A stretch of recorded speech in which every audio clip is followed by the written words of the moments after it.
नमस्कार दोस्तों, आप सभी का एक बार फिर से स्वागत है हमारे चैनल सुनो कहानी में।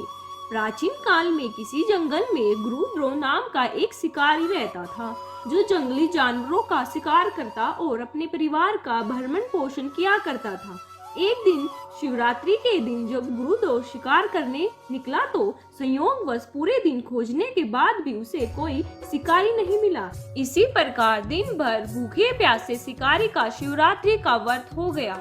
उसके बच्चे, पत्नी और माता पिता को भूखा रहना पड़ेगा।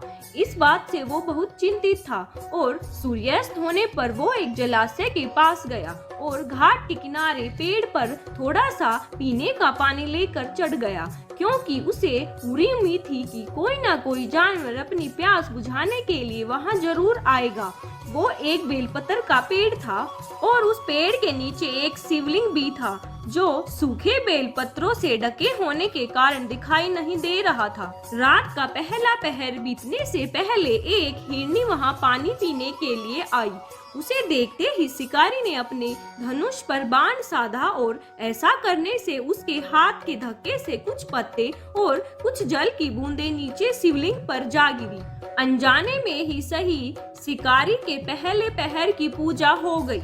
पत्तों की आवाज सुनकर हिरनी ने जब ऊपर देखा तो भयभीत होकर शिकारी से कांपते हुए स्वर में बोली, मुझे मत मारो। शिकारी ने कहा, मैं और मेरा पूरा परिवार भूखा है, इसलिए मैं तुम्हें नहीं छोड़ सकता। हिरनी भयभीत होकर शिकारी से जीवन दान की याचना करने लगी। हिरनी ने कहा, मेरे छोटे छोटे बच्चे हैं और वो मेरे वापस लौटने का इंतजार कर रहे हैं।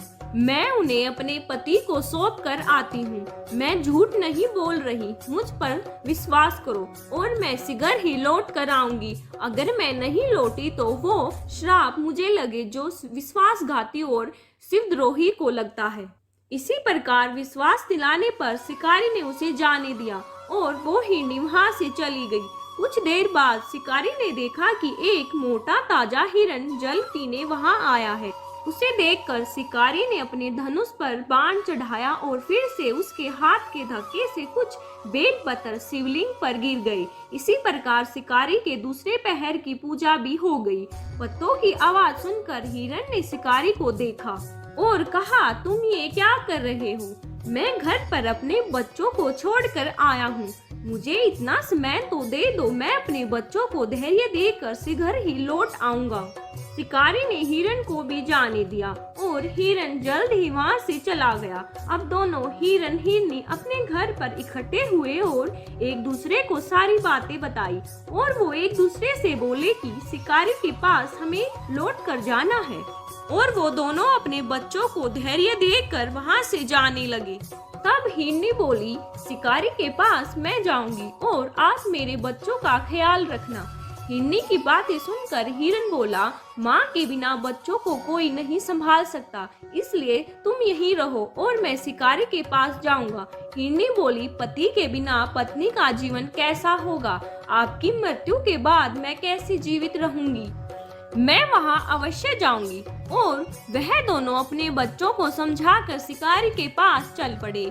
जब बच्चों ने देखा माता पिता जा रहे हैं तो उन्होंने कहा, हम क्या करेंगे? और वो भी उनके साथ शिकारी के पास जा पहुँचे। उन्हें देखकर शिकारी ने झट से धनुष पर बाण चढ़ाया और फिर से कुछ बेलपत्र के पत्ते शिवलिंग पर जा गिरे, जिससे शिकारी की तीसरे पहर की पूजा भी हो गई। हिरनी और हिरन ने कहा, हम सभी यहाँ उपस्थित हैं, आप हमें मारकर अपने परिवार की भूख मिटा सकते हो।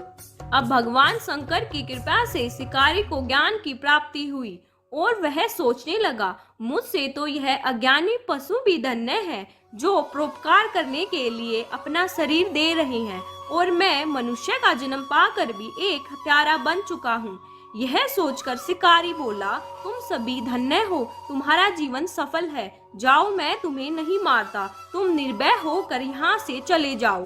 और शिकारी के ऐसा कहते ही स्वयं भोलेनाथ वहां प्रकट हो गए और बोले, मैं तुमसे प्रसन्न हूँ, तुम मुझसे मनचाहा वरदान मांग सकते हो। यह सुनकर शिकारी भोलेनाथ के चरणों में गिर पड़ा और उसकी आंखों से आंसू बहने लगे। भगवान शंकर ने उसे सुख समृद्धि का वरदान देकर गुरु का नाम प्रदान किया। भगवान शंकर कहने लगे, त्रेता युग में भगवान राम तुम्हारे घर आएंगे और तुम्हारे साथ मित्रता करेंगे, इससे तुम्हें मोक्ष मिल जाएगा। ये वही गुरु थे जिसके साथ त्रेता युग में भगवान श्री राम ने मित्रता की थी।